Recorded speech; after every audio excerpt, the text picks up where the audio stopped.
من الشیطان الرجیم بسم اللہ الرحمن الرحیم الحمد للہ الذی تحیرت العقول والافہام فی کبریاء ذاتہ ودل علی وحدانیتہ نظام و مصنوعاتہ الصلاۃ والسلام وتحیۃ والاکرام علی اشرف المقربین وقدوۃ النبیین سیدنا و مولانا ابی القاسم محمد اللہم صل علی محمد وآل محمد وعلی اہل بیتہ الطیبین الطاہرین المعصومین الذین خداۃ الدین وائمۃ المؤمنین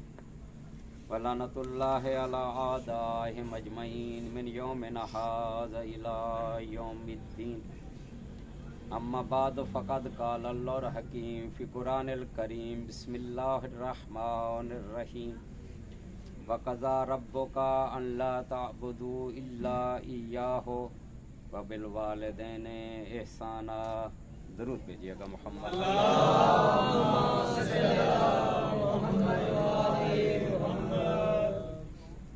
خداوند کریم نے اپنی عبادت کی مختلف دلیلیں دی ہیں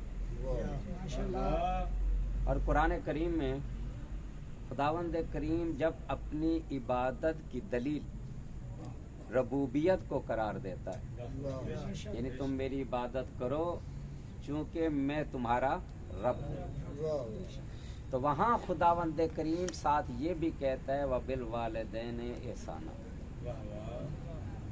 کہ میری عبادت کرو اور اپنے والدین کے ساتھ احسان کرو، کیونکہ رب کہتے ہیں پالنے والے کو، اور اللہ اپنی عبادت کی دلیل پالنے والا قرار دے رہا ہے.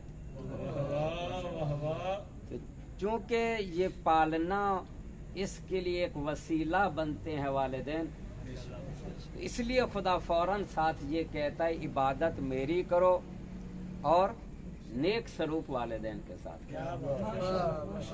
کیونکہ وہ وسیلہ بنتے ہیں والدین.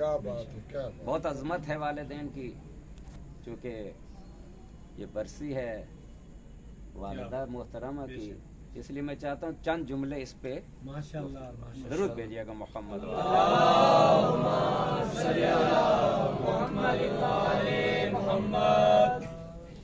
ایک ہوتا ہے والدین کا فرما بردار اور ایک ہوتا ہے نافرمان. فرما بردار کو اللہ کیا اجر دیتا ہے اور نافرمان کو اللہ کیا سزا دیتا ہے. اس سے اندازہ لگائیں کہ والدین کے ساتھ نیکی کرنا خداوند کریم کو کتنا پسند ہے. ایک دفعہ رسول خدا جہاد کی بات کر رہے تھے اور جہاد کی فضیلت بیان کر رہے تھے، تو بیان کرتے ہوئے انہوں نے یہ کہا کہ جب کوئی آدمی، جب کوئی مسلمان، جب کوئی مومن جہاد میں جاتا ہے، اگر وہاں وہ شہید ہو گیا تو یوں سمجھیں اس کا جو ہی پہلا قطرہ زمین پہ گرتا ہے جنت کے دروازے کھول دیے جاتے ہیں اور اس سے کہا جاتا ہے کہ تو جنت کے جس دروازے سے چاہے اندر جا سکتا ہے. اور اگر زندہ واپس آ جائے تو پھر اس طرح آتا ہے جیسے آج ہی اس کی ماں نے اسے جنم دیا، یعنی سارے گناہ اس کے معاف کر دیے جاتے ہیں. تو یہ رسول خدا فضائل بیان کر رہے تھے جہاد کے. تو ایک جوان اٹھا کہ یا رسول اللہ، مجھے بھی شوق پیدا ہوا ہے آپ کی باتوں سے کہ میں جہاد پہ جاؤں، اللہ مجھ پہ راضی ہو جائے، خوش ہو جائے. تو رسول خدا نے کہا بسم اللہ، جائیں جہاد پہ، اور پھر یہی فضائل بیان کیے. تو کہتے ہیں یا رسول اللہ، میں جانے کے لیے تو تیار ہوں لیکن میرے والدین بوڑھے ہیں، ہو سکتا ہے ان کو یہ پسند نہ آئے. میں ان کا اکلوتا بیٹا ہوں تو نہیں چاہیں گے کہ میں جاؤں. تو رسول خدا نے یہ کہا مجھے قسم ہے اس ذات کی جس کے قبضہ قدرت میں مجھ محمد کی جان ہے اور جس نے مجھے برحق نبی بنا کے بھیجا ہے. لَآنَسُهُمَا بِكَ لَيْلَةً وَنَهَارًا افضل من جہاد سنا. جا پلٹ جا اپنے والدین کے پاس بیٹھ. مجھے قسم ہے اس ذات کی تیرا ایک دن اور ایک رات اپنے والدین کے ساتھ بیٹھنا 1 سال کے جہاد سے افضل ہے.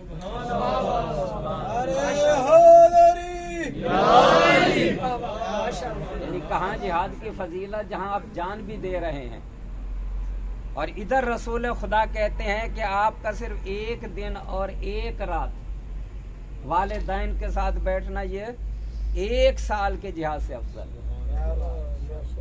جو والدین کو کم نہ سمجھیں، جن کے والدین زندہ ہیں وہ شکر کریں اور ان کی کیا ہے خدمت کریں. حضرت ایسا یہ روایت کرتی ہیں کہ میں رسول خدا کے پاس بیٹھی ہوئی تھی تو رسول خدا نے یہ جملہ کہا ما من ولد بار ینظر الی ولدیہ نظرۃ رحمہ، کہ کوئی بھی نیک بچہ جب والدین کی طرف ایک پیار بھری نظر دیکھتا ہے فَقَانَ لَهُ لِكُلِّ نَظْرَةٍ حَجٌّ مَبْرُورًا. یعنی ایک دفعہ دیکھتا ہے، جو ہی وہ والدین کی طرف دیکھتا ہے اس کو ایک حج مقبول کا ثواب ملتا ہے. حضرت ایسا کہتے اگر 2 دفعہ دیکھ لے کا 2 حج کا ثواب، کا 3 دفعہ دیکھ لے تو 3 حج کا ثواب، تو کہا اگر 100 دفعہ دیکھ لے تو کہا اللہ اکبر. رسول خدا نے کہا اگر 100 دفعہ دیکھے گا تو 100 حج کا ثواب ملے گا. یہ ہے جو والدین کی خدمت کرتے ہیں، جو والدین کی طرف پیار بھری نظر سے دیکھتے ہیں. لیکن اس کے مقابلے میں بھی ہے کہ اگر کوئی والدین کی نافرمانی کرتا ہے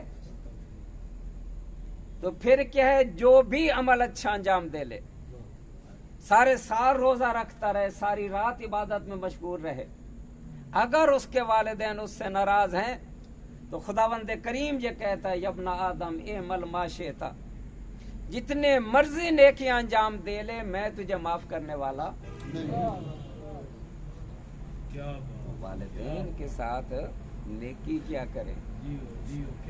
بعض اوقات یہ ہوتا ہے کہ وہ زندہ ہوتے ہیں تو اس کے ساتھ بچہ نیکی کرتا ہے، لیکن جب وہ اس دنیا سے چلے جاتے ہیں تو پھر ان کو بھول جاتا ہے، تو قیامت کے دن بھی لکھا ہوگا یہ نافرمان ہے.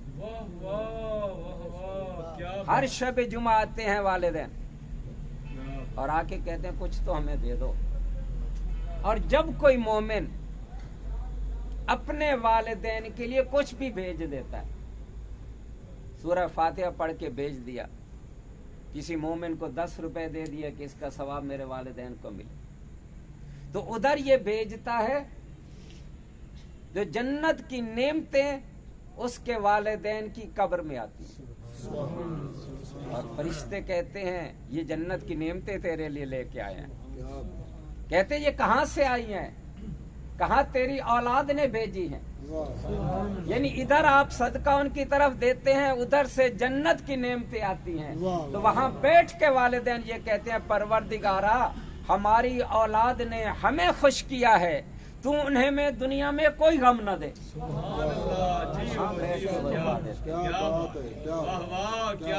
وہ وہاں بیٹھ کے دعا دیتے ہیں. کبھی بھی والدین کو فراموش نہ کرے، جو کچھ ہو سکتا ہے آپ ان کو کیا ہے ضرور دیا کریں. وہ وہاں بیٹھ کے دعا کرتی ہیں. یہ تفصیلی باتیں ہیں، لیکن ایک روایت سن لیں. جو اجر ملتا ہے نا دنیا میں والدین کے فرما برداری کا، وہ کیا ہے؟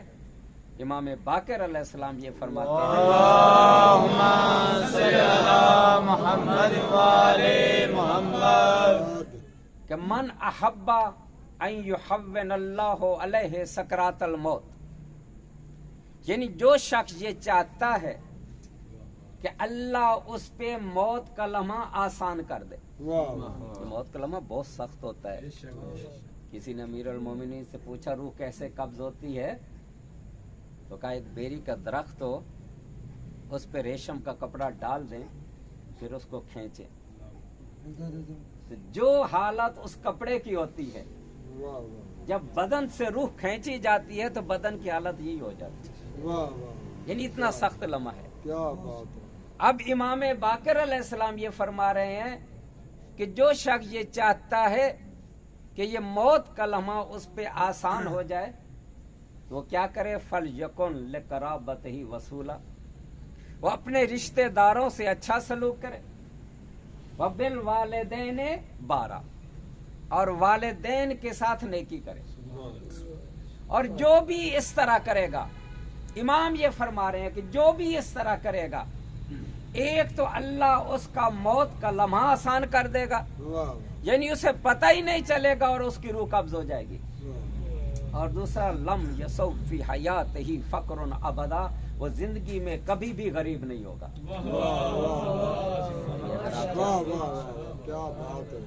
آپ کی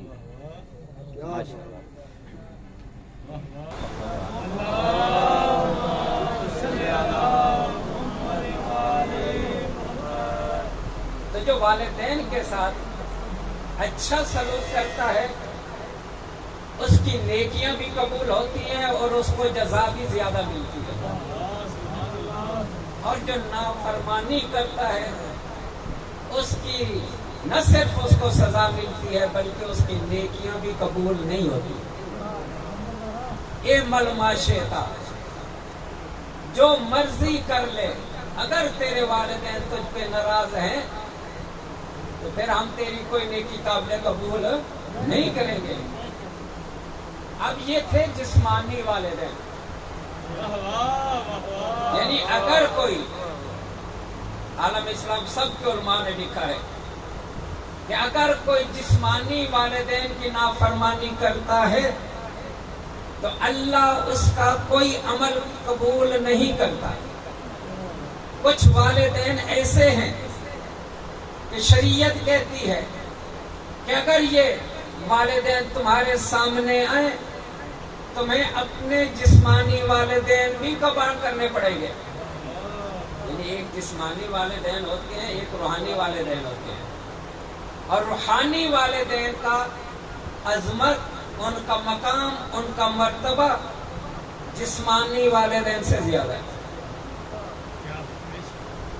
جسمانی والدین سے زیادہ ہے، یعنی اتنا زیادہ ہے کہ اگر فرض کر وہ سامنے ہو تو نہ آپ اپنی اولاد کی پرواہ کر سکتے ہیں نہ اپنے جسمانی والدین کی. قرآن کی آیت ہے اس وقت تک تم مومن نہیں ہو سکتے جب تک تمہیں اپنی اولاد سے، اپنے مال سے، اپنے قبیلے سے زیادہ اللہ اور اس کا رسول پسند نہ ہو. یہ ہے آیت. اب ایک روایت بھی سن لیں گے، جسمانی والدین کے علاوہ کون سے والدین ہیں. امیر المومنین یہ فرماتے ہیں کہ رسول خدا کی رحلت سے 17 دن یا 19 دن پہلے کی بات ہے کہ رسول خدا نے مجھے بلایا اور بلا کے کہا اے علی مسجد میں چلے جاؤ جہاں میں بیٹھتا تھا، وہاں بیٹھ جانا اور کہنا الصلاۃ الجامع الصلاۃ الجامع. یہ اعلان ہوتا تھا، اس کا مطلب ہے سب لوگ آ جائیں. تو جب سب لوگ آ جائیں تو اس وقت جا کے یہ 3 جملے کہنے ہیں. اللہ من اکا ان والدہ فعلیہ لعنت اللہ، اللہ من ابکا ان موالیہ فعلیہ لعنت اللہ، اللہ من ظلم اجیرن اجرتہ فعلیہ لعنت اللہ. یعنی وہاں بیٹھ کے یہ 3 جملے کہنے ہیں کہ جو اپنے والدین کا نافرمان ہے اس پہ اللہ کی لعنت، جو اپنے مولا سے بھاگ گیا، جو اپنے مولا سے دور ہو گیا، اس پہ اللہ کی لعنت، جس نے مزدور کی اجرت ادا نہ کی اس پہ اللہ کی لعنت۔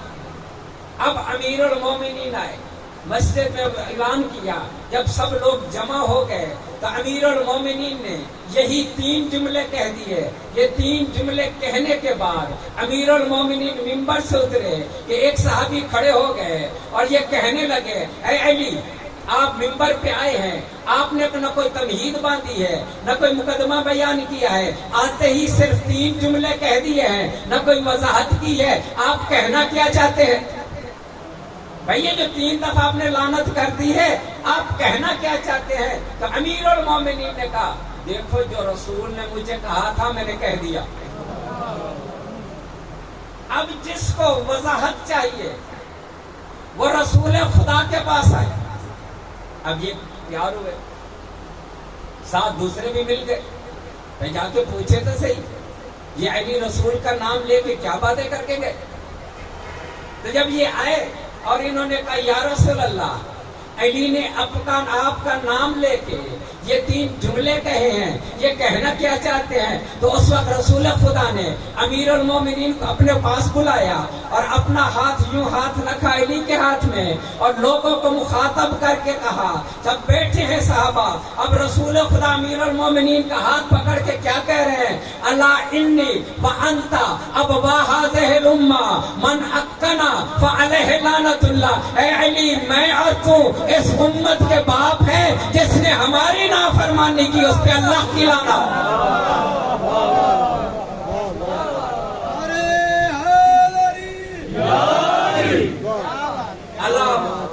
انی وانتا موالی هذه الامہ، اے علی میں اور تم اس امت کے مولا ہیں، جو ہم سے دور ہو گیا اس پہ اللہ کی لعنت۔ اے علی میں اور تو اس امت کے اجیر ہیں، جس نے ہمارا حق ادا نہ کیا اس پہ اللہ کی لعنت۔ یہ جملہ کہنا تھا۔ اب وہ صاحب جنہوں نے اعتراض کیا تھا کہتا، یا اصحاب محمد، اے محمد کے ساتھیوں، آج ولایت علی پہ جو رسول نے بات کی ہے، نہ ایسی بات غدیر میں کہی تھی نہ کہیں اور کہی تھی، کیونکہ غدیر میں تو فقط یہ کہا تھا جس کا میں مولا اس کا علی مولا، لیکن یہاں کیا کہہ دیا؟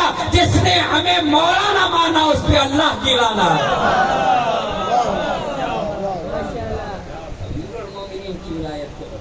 کیا بات ہے، کیا بات ہے۔ کبھی کامیاب نہیں ہو سکتے۔ یہ تمہارا روحانی باپ ہے، اگر باپ کو چھوڑ دیا تو پھر کبھی بھی کامیاب نہیں ہو سکتے۔ رسول خدا بیٹھے ہوئے تھے اور توحید پہ گفتگو ہو رہی تھی کہ جو بھی لا الہ الا اللہ کہہ دیتا ہے اس کے لیے یہ ہوتا ہے، یہ ہوتا ہے، یہ ہوتا ہے۔ اب ایک شخص کھڑا ہوا جس میں اس کے کچھ تھا، اس لیے فوراً کہنے لگا، یا رسول اللہ، کل من قال لا الہ الا اللہ فہو مومن۔ توجہ کیجیے گا کہ اللہ کا رسول جو بھی لا الہ الا اللہ کہہ دے کیا وہ مومن ہے؟ اب اس کا سوال کیا ہے کہ اللہ کا رسول جو بھی لا الہ الا اللہ کہہ دے کیا وہ مومن ہے؟ اب رسول خدا نے یا تو ہاں کہہ دیتے یا نہیں کہہ دیتے، لیکن رسول خدا نے نہ ہاں کہا ہے نہ نہیں کہا ہے، بلکہ کیا کہا ہے؟ جب اس نے کہا نا کل من کانا لا الہ الا اللہ فہو مومن، تو رسول خدا نے کہا کہ انا عدونا یلحق بالیہود والنصارى۔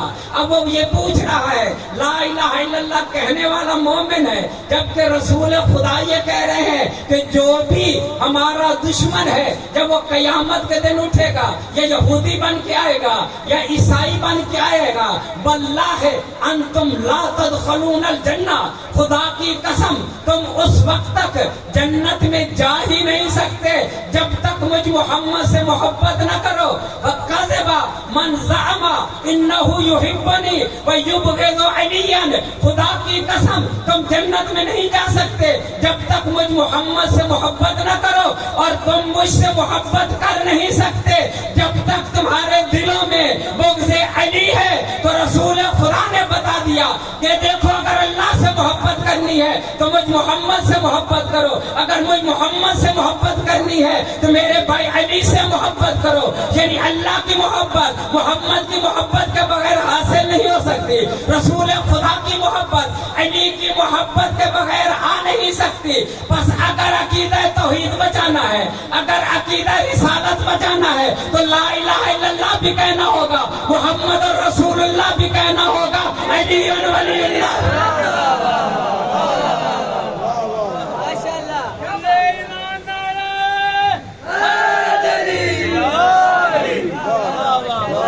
کیا بات ہے. نہیں کامیاب ہو سکتے.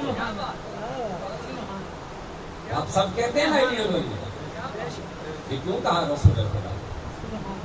ہو سکتا ہے ایک آدمی منہ سے کہہ رہا ہو لا الہ الا اللہ لا الہ الا اللہ، لیکن پتہ کیسے چلے سچ بول رہا ہے؟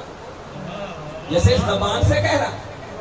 بھائی سورہ منافقون میں اللہ کیا کہتا ہے کہ جب یہ منافقین تیرے پاس آتے ہیں تو آ کے یہ کہتے ہیں کہ تو اللہ کا رسول ہے، لیکن اللہ گواہی دیتا ہے کہ تو اللہ کا رسول ہے، لیکن اللہ یہ بھی جانتا ہے کہ یہ سچ نہیں بول رہے.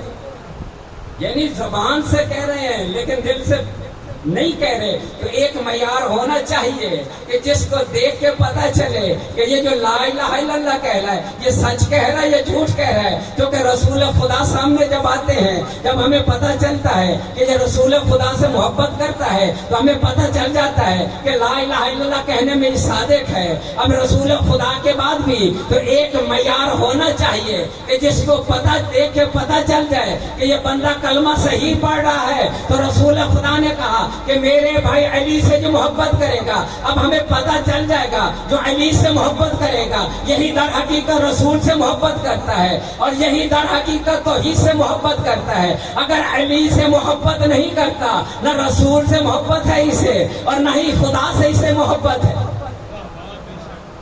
اور ہمیں کیسا پتا چلے کہ یہ علی سے محبت کرتا ہے یا نہیں کرتا؟ کہنے کو تو کہہ رہے ہیں کہ میں علی سے محبت کرتا ہوں، پتہ کیسے چلے؟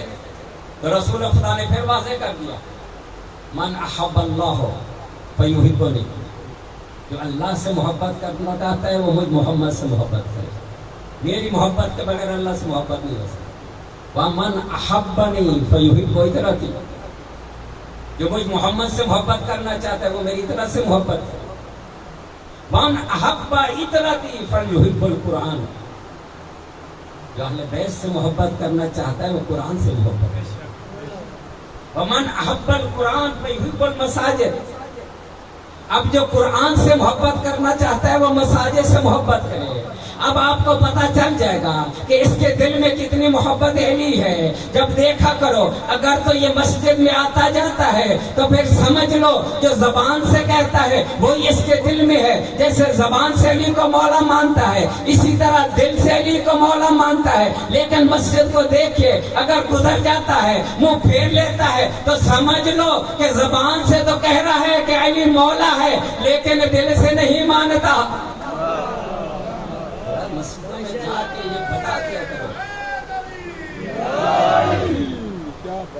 اللہ کی اتنی بڑی نعمت دی ہے اللہ نے آپ کو، اس کا اظہار کیا کرو. جیسے امام آپ کو ملے ہیں کسی کو ملے؟ رسول خدا یہ کہتے ہیں نازل جبرائیل. جبرائیل نازل ہوئے اور آ کے کہتے ہیں کہ خداوند کریم یہ کہہ رہا ہے انی لعذب کل رعیت فی الاسلام دانت بے امام الجائر لیس منی. یعنی اللہ یہ کہہ رہا ہے میں اسلام کے ہر اس گروہ کو عذاب میں مبتلا کروں گا جس نے امام جائر کی امامت کا اقرار کیا.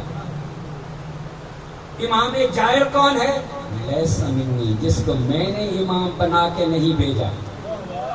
اگر اس نے اس کی امامت کا اقرار کیا ہے تو میں اسے عذاب میں مبتلا کروں گا. ان کانت فی اعمالہ تقیتن، اگرچہ وہ گروہ اپنے اعمال میں نیکی کیوں نہیں ہے، یہ نماز بھی پڑھتا ہے، روزہ بھی رکھتا ہے، قرآن بھی پڑھتا ہے، ہر نیک عمل کرتا ہے، لیکن اس نے امام جائر کو مان لیا تو اللہ کہتا ہے میں اسے عذاب میں مبتلا کروں گا۔ وَإِنِّي لَأَعْفُوَنَّ، میں معاف کر دوں گا اور اس گروہ اسلام کو دانت پہ امام العادل، جو امام عادل کی امامت کا اقرار کر لے گا، اگرچہ وہ اعمال میں کچھ کمزور ہی کیوں نہیں ہے، یعنی نیکیاں کم ہیں، لیکن چونکہ اس نے امام عادل کو تسلیم کیا تو لہذا میں اس کے برائیوں کو ختم کر دوں گا، اس کو کیا بخش دوں گا۔ اب یہی سوال اب یہاں آپ نے توجہ کرنی ہے، امام صادق علیہ السلام سے پوچھا گیا،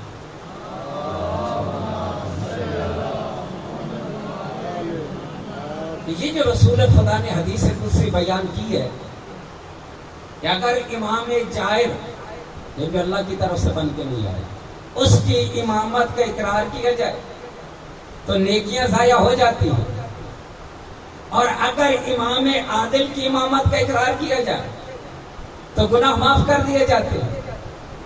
تو مولا یہ کیسے ہو سکتا ہے کہ امام جائر اپنے ماننے والوں کے نیکیوں کو ختم کر دیتا ہے؟ تو امام علیہ السلام نے کہا سید و امام الجائر یغمر حسنات اولیاء، یعنی جو اللہ کی طرف سے امام بن کے نہیں آتا، اگر وہ امامت کا دعویٰ کرتا ہے تو یہ اتنا بڑا گناہ ہے کہ جو بھی اس کو امام مان لے گا یہ اس کی نیکیوں کو چھپا دے گا، یعنی اس کا گناہ اس اپنے ماننے والے کی تمام نیکیوں کو چھپا دے گا۔ وَإِنَّ حَسْنَةَ الْإِمَامِ الْعَادِلِ، لیکن جو امام عادل کا قائل ہوگا، یعنی جس کو اللہ نے امام بنا کے بھیجا ہے، اگر یہ اس کی امامت کا قائل ہوگا تو یہ اتنی بڑی نیکی ہوگی کہ یہ اس کے گناہوں کو چھپا دے گی۔ یعنی امام عادل کی نیکی اتنی بڑی ہے کہ وہ اپنے چاہنے والوں کو گناہوں کو چھپا دیتی ہے۔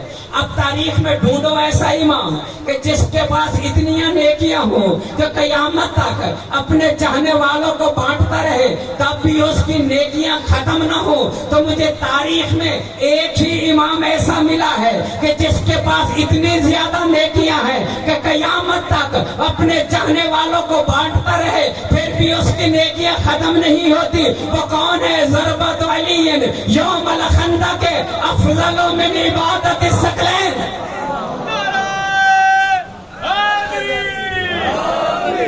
یعنی علی اپنی فقط یہی نیکی جو خندق کے دن ملی تھی، اگر یہی بانٹنا شروع کر دے قیامت تک اس کے چاہنے والوں کے گناہوں کو چھپا دے گا۔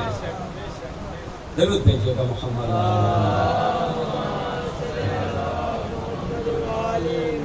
امیر المومنین کو اگر نہیں مانا، ان کی ولایت کا اقرار نہیں کیا تو سارے کے سارے عمل حبط ہو جائیں۔ یہ جو روایت سنانے لگا یہ برادران اہل سنت نے بھی لکھی ہے، ارجع المطالب میں یہ لکھی ہے۔ کہتے ہیں کہ رسول خدا نے امیر المومنین کو مخاطب کر کے کہا، اے ابا الحسن، لو ان عبدا عبد اللہ مثل ما قام نوح فی قومه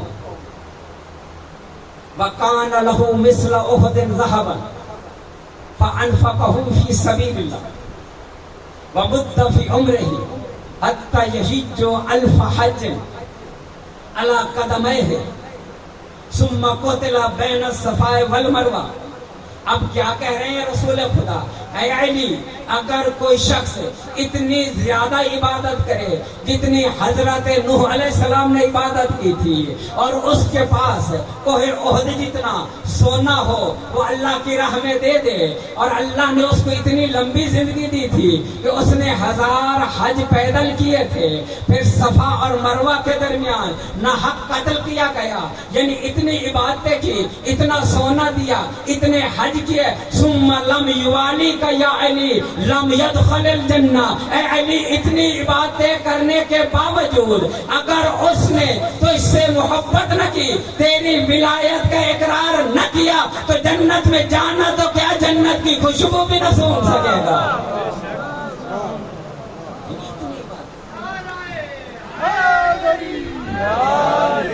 اتنی باتیں کرنے کے بعد اگر وہ امیر المومنین کی ولایت کا انکار کر دے تو ساری کی ساری باتیں رسول خدا کیا کہہ رہے ہیں؟ درود بھیجیے گا میری طرف کہہ رہے ہیں۔ یہ اتنی بڑی بات جو رسول خدا نے کہہ دی ہے، ایک بندے کی ساری زندگی کی نیکیوں کو ختم کر دیا، کیا اتنی بڑی بات رسول خدا اپنی طرف سے کہہ سکتے؟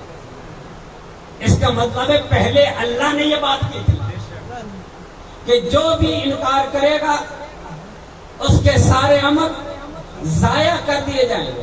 اب اللہ قرآن میں کیا کہتا ہے؟ میں یکفر بالایمان فقد حبط عملہ، کہ جس نے بھی ایمان کا انکار کیا اس کے تمام اعمال حبط کر لیے جائیں گے، اور قیامت کے دن وہ گھاٹا اٹھانے والوں میں سے ہوگا۔ زہر وہ اپنی طرف سے تو اتنی نیکیاں لے کے جا رہا تھا کہ قیامت کے دن اب مجھے اجر ملے گا، میرے پاس اتنی زیادہ نیکی ہے، لیکن اللہ کیا کہہ رہا ہے؟ جو ہی اس نے ایمان کا انکار کیا اس کی ساری نیکیاں حبط ہو جائیں گی، ساری نیکیاں ضائع ہو جائیں گی۔ اب یہ ایمان کون ہے کہ جس کا انکار کرنے سے تمام اعمال حبط ہو جائیں گے؟ کیا بھائی اللہ کا اگر انکار کر رہا ہے تو پھر یہ عمل کس لیے انجام دے رہا ہے؟ اگر نبوت کا منکر ہے تو پھر یہ عمل کس لیے انجام دے رہا ہے؟ اب وہ ایمان ڈھونڈو کہ جس کے انکار کرنے سے، یعنی توحید کا انکار نہیں کر رہا، نبوت کا انکار نہیں کر رہا۔ اہل سنت کے مفسر ہیں، مجاہد ان کا نام ہے، جب اس آیت کی تفسیر میں پہنچے تو انہوں نے کہا وہ چیز، وہ ایمان جس سے تمام اعمال قبول ہوتے ہیں، جس کے انکار کرنے سے تمام اعمال ضائع ہو جاتے ہیں، وہ ایمان جس کو قبول کرنے سے جنت واجب ہو جاتی ہے، وہ ایمان جس کا انکار کرنے سے جہنم واجب ہو جاتی ہے۔ کہتے وہ ایمان کیا ہے؟ ہے عروۃ الوثقی، اس ایمان کا نام عروۃ الوثقی ہے۔ اب اس نے یہ نہیں بتایا وہ عروۃ الوثقی کیا ہے۔ یہ عروۃ الوثقی ہے جس کی بنا پہ تمام نیکیاں قبول ہوتی ہیں۔ تو بعد والے مصنف نے، مفسر نے آ کے بتا دیا کہ عروۃ الوثقی کیا ہے۔ کہتا ہے رسول خدا نے امیر المومنین کو مخاطب کر کے کہا یا علی انت عروۃ الوثقی، اے علی تو ہی وہ عروۃ الوثقی ہے جس کی ولایت کی بنا پہ تمام اعمال قبول ہوتے ہیں، جس کے انکار پہ تمام نیکیاں برباد ہو جاتی ہیں۔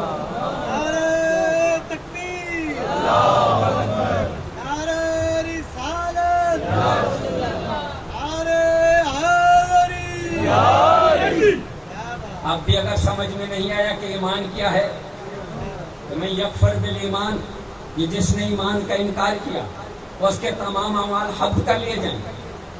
اور جنگ خندق میں دیکھو رسول نے ایمان کی وضاحت کر دی جب یہ عمر بن عبد الود خندق پار کر دیا،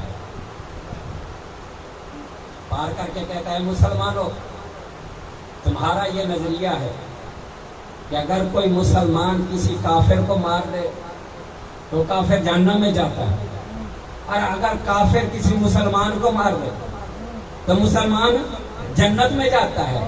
آؤ مسلمانوں، یا تو مجھے مار کے جہنم میں بھیج دو یا میں تمہیں مار کے جنت کی طرف بھیج دیتا۔ اب وہ بول رہا ہے، سب خاموش، حتیٰ کہ اتنے قریب آ گیا، قرآن نے بھی اس کو نقل کیا کہ رسول خدا کے خیمے پہ نیزہ مارتا ہے اور یہ کہتا ہے مسلمانوں چیخ چیخ کے میرا گلا خشک ہو گیا، تم میں سے کسی کو جنت کی ضرورت نہیں ہے، آؤ میں تمہیں جنت میں پہنچا دوں۔ لیکن سب خاموش، حتیٰ کہ رسول خدا جیسے خلق عظیم کے مالک کو یہ کہنا پڑا من لہذا القلب، کون ہے جو اس کتے کی زبان بند کرے؟ اب سب خاموش، بلکہ کچھ تو ایسے ہی بھی بیٹھے تھے جو مسلمانوں کو تسلیاں دینے کی بجائے الٹا ان کو ڈرا رہے تھے اور کہہ رہے تھے یا رسول اللہ آپ کو کیا پتا کہ جب عہد جاہلیت میں ایک دفعہ ہم اس کے ساتھ گئے تھے تو وہاں ہم پہ حملہ ہو گیا، ہم سب بھاگ گئے. یہ جملے ہیں، ہم سب کیا ہے بھاگ گئے. یہ اکیلا 1000 سے لڑ سکتا ہے، یہ اکیلا لڑتا رہا، ہم بھاگ گئے. میں کہتا ہوں یہ ایسی عادت تھی جو اسلام لانے کے بعد بھی نہ ختم ہوئی. ادھر دشمن سامنے آیا، وہی عہد جاہلیت والی عادت آ گئی، بھاگنے میں سب سے پہلے نظر آئی.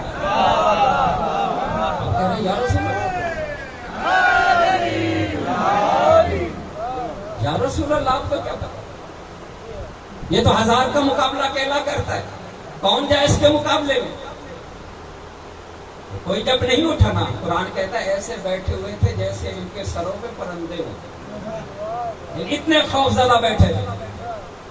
اب جب رسول خدا نے کہا نا من لحاظ کر، جب دیکھا کوئی نہیں اٹھانا تو امیر المومنین اٹھ کھڑے ہوئے، کہا انا یا رسول اللہ. رسول خدا نے کہا بیٹھ جاؤ. پھر کہا من لحاظ کر، پھر کوئی نہیں اٹھا. پھر امیر المومنین اٹھے، کہا انا یا رسول اللہ. اب رسول خدا نے علی سے کہا بیٹھ جاؤ. بھائی یہ بار بار ادھر کہتے ہیں کون ہے جائے، اور جب علی اٹھتے ہیں تو کہتے ہیں بیٹھ جاؤ. یہ کیوں اس طرح کر رہے تھے؟ اس لیے کہ رسول خدا تھی، نگاہ قیامت تک تھی.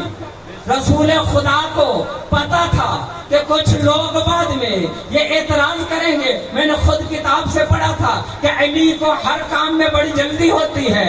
ادھر رسول خدا نے کہا کون اٹھے گا، اور بھی بہادر بیٹھے تھے اور بھی اٹھنے کے لیے تیار تھے، لیکن چونکہ علی پہلے اٹھ گئے اس لیے وہ خاموش ہو گئے. رسول خدا یہی دیکھ رہے تھے، اس لیے بار بار علی کو بٹھا کے یہ بتانا چاہتے تھے ہے کوئی بہادر تو اٹھے. جب کوئی نہیں اٹھا، جملہ یاد ہے نا میں یکفر بالایمان، جو ایمان کا انکار کرے گا اس کے اعمال حد کر لیے جائیں گے. جب تیسری دفعہ کوئی نہیں اٹھا تو کہا انا یا رسول اللہ. اب جملے سنیے گا رسول کے. رسول خدا نے کیا کہا، علی جانتے یہ کون ہے؟ یہ عمر ابن عبداللہ، یہ بڑا شجاع ہے، یہ بڑا بہادر ہے، یہ 1000 کا اکیلا مقابلہ کرتا ہے. اب بھائی یہاں علی کو کیا کہنا چاہیے؟ بھائی اگر وہ اتنا بہادر ہے تو میں اس سے بھی زیادہ بہادر ہوں.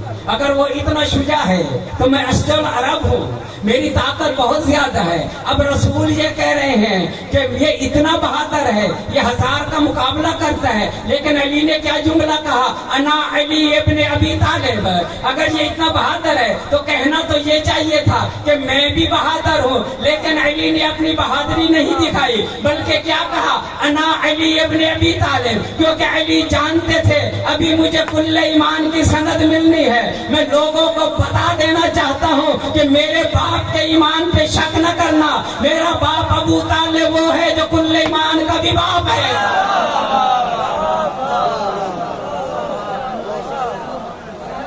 اس لیے کہا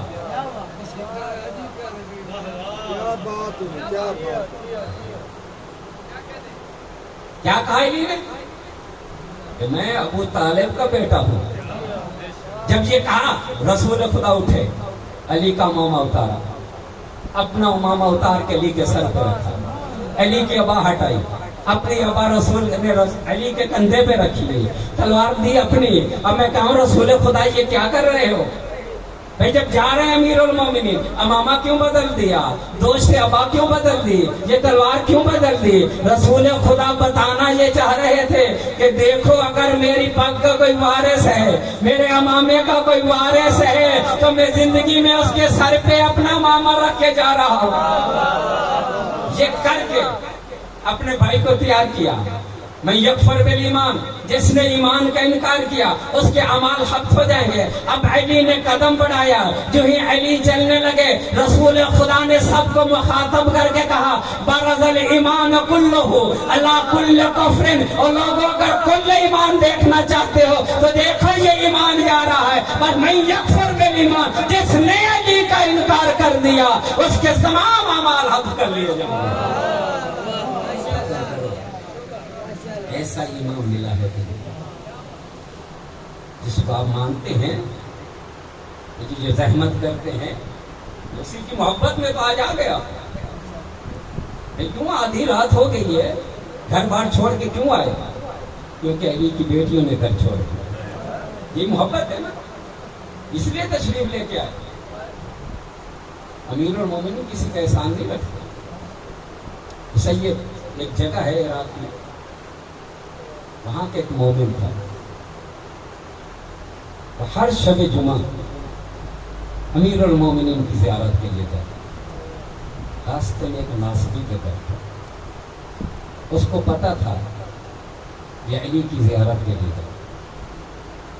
یہ تانے دیتا تھا بتوں کے پجاری، قبروں کے پجاری، کیا فائدہ تمہیں، مر گئے علی، کیا کرنے جاتے ہو؟ یہ بیچارہ چپ کر کے گزر جاتا.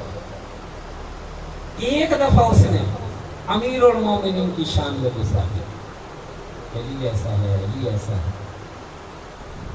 جب یہ مومن وہاں پہنچا نا، طواف کیا روزے کا، تو مولا آج تک وہ مجھے برا بھلا کہتا ہے، میں نے آپ کو شکایت نہیں لگائی. آج اس نے آپ کو برا بھلا کہا، آپ اسے سزا ضرور دیں. یہ دعا مانگ رہا ہے روزے پہ کھڑے ہو. رات کو خواب میں امیر المومنین نے اس نے پھر یہی جملے دہرائے. امیر المومنین نے کہا میں اسے سزا کیسے دے سکتا، اس کا تو میری گردن پہ ایک حق ہے. بولا وہ تو ناصبی، وہ تو آپ کا دشمن ہے، اس کا آپ کی گردن پہ کیا حق ہے؟ تو نہیں جانتا، میں علی تو جانتا ہوں. یہی شخص ایک دفعہ یہاں سے گزرا تھا، اس کو پیاس لگی، ایک دریا فرات کے کنارے بیٹھ گئے. اس نے پانی پیا. پانی جب پی چکا تو اس کے ذہن میں ایک خیال آیا کہ اگر عمر ساتھ حسین کے چھوٹے بچے کو تھوڑا سا پانی دے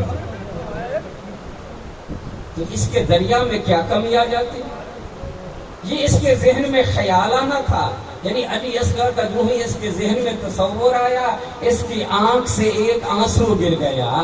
امیر المومنین کہتے ہیں میرے چاہنے والے جو میرے حسین پہ گریا کر دے، جو میرے حسین پہ آنسو بہا دے، بتا میں اس کو کیسے سزا دے سکتا ہوں. زیادہ نہیں جو آپ آزاداری کرتے ہیں، یہ جو آنسو بہاتے ہیں، یہ قدر کم قیمت نہیں رکھتے. اس کا اجر آپ کو قیامت کے دن معلوم ہوگا. حسین بڑا لڑکا ہے. اگلے دن میں نے سنا ہے ایران کے عالم دین ہے، مجالس پڑھتے ہیں، مہدی دانشمند، اپنی قدر سمجھو. انہوں نے یہ واقعہ سنایا کہ تہران کے ساتھ ایک علاقہ ہے دولت آباد، وہاں سے ایک حیات آزاداری تھا. یعنی وہاں سے ایک جلوس نکلتا تھا، اور اس جلوس میں کم از کم 5-6 ہزار آدمی ہوتے. بہت بڑا جلوس تھا. اور جو اس جلوس میں علم اٹھاتا تھا اس کا نام تھا قاسم. یہ جگر بیچتا تھا، جی جگر کی نام بیچتا تھا. ایک تھا بڑا بدتمیز تھا، شراب پیتا تھا، لڑائی جھگڑا کرتا تھا، بس کسی نے کوئی بات کی فوراً خنجر نکال دیا. اس طرح کا یہ بدماش تھا.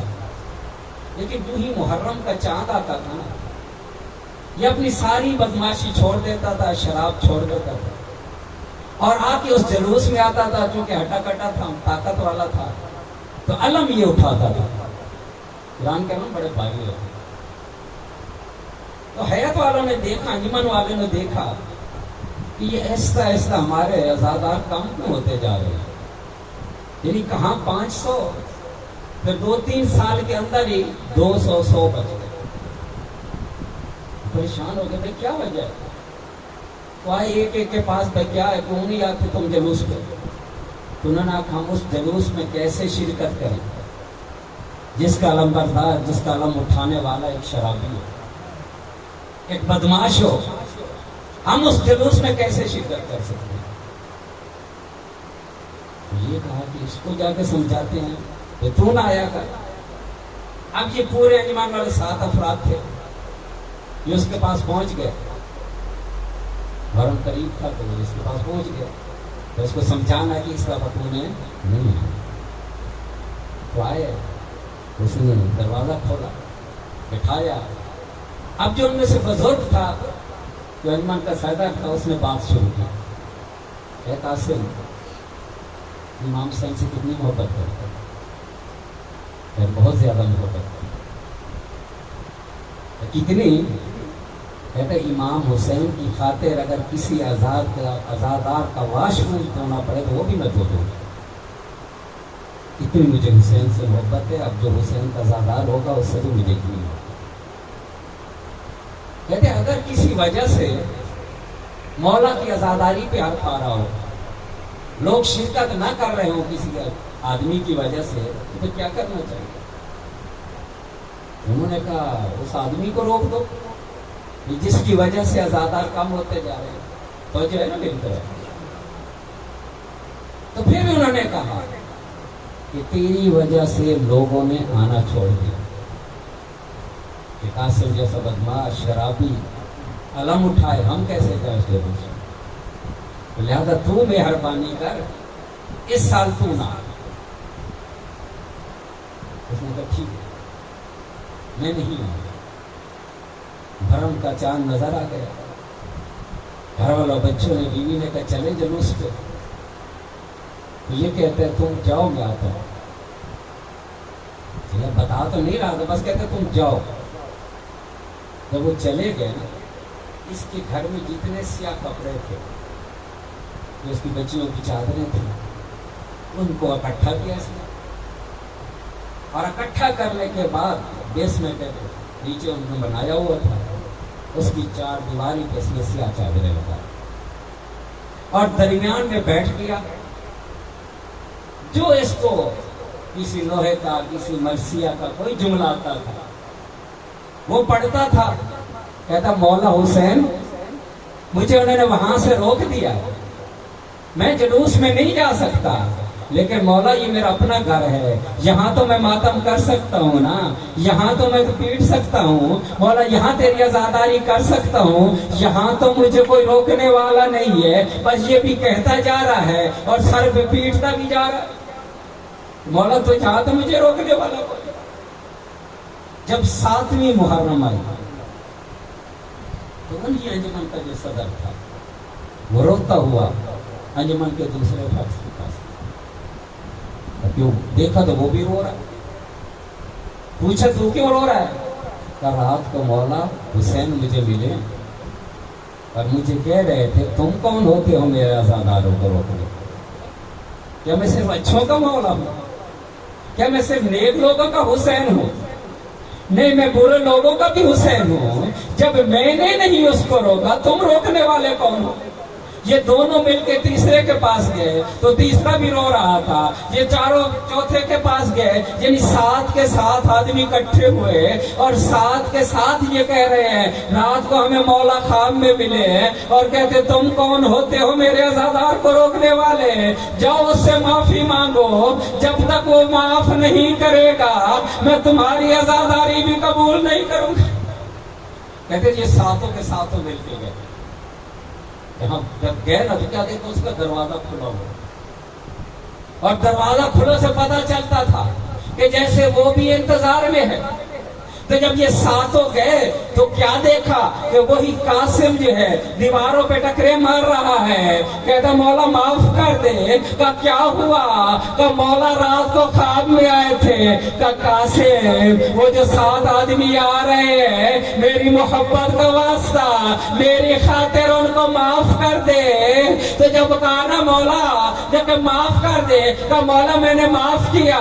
کہ مولا مجھے اپنا سمجھتے ہیں, میں تو اتنا بدکار ہوں. کہ ہاں قاسم تو بدکار ہے, تو شرابی ہے, لیکن تو میری آزاداری کرتا ہے, میں تو اس سے محبت کرتا ہوں. کہتا مولا اگر آپ مجھ سے محبت کرتے ہیں تو پھر 10ویں کے دن مجھے اپنے پاس بلا لینا, اب میں زندہ نہیں رہنا چاہتا.